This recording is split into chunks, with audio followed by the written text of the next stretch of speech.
It means agreeing with your friends that Egypt were robbed yesterday.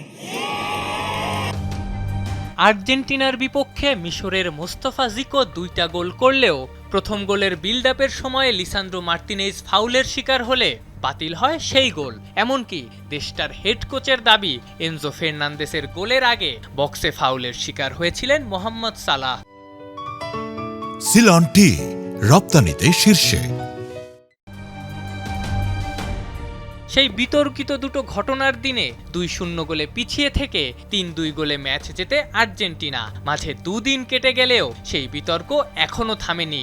উল্টো বিতর্কের আগুনে ঘি ঢেলেছেন নিউ ইয়র্ক সিটির মেয়র জোহরান মামদানি। বুধবার এক সংবাদ সম্মেলনে নিউ ইয়র্কে বাস সেবা উন্নতির উদ্যোগের কথা জানানোর কথা বলতে বলতে মামদানি টেনেছেন মিশর আর্জেন্টিনা ম্যাচের প্রসঙ্গ। Now, if you take the bus to work, that adds up fast.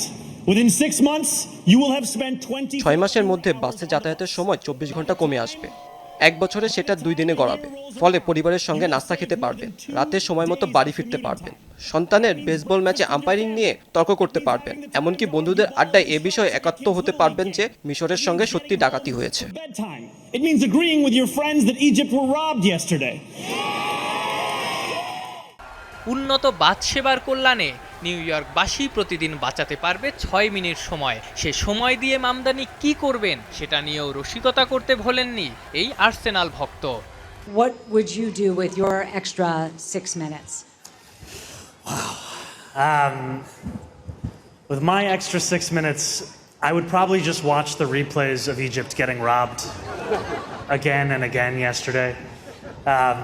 Just gotta throw up the VAR. এই বিতর্কের মাঝেই শেষ 8-এর অনুশীলন শুরু করেছে আর্জেন্টিনা। আগামী 12 জুলাই সুইজারল্যান্ডের বিপক্ষে শেষ 8-এর ম্যাচে মাঠে নামবেন লিওনেল মেসিরা। আফনান পিয়াল, যমুনা স্পোর্টস।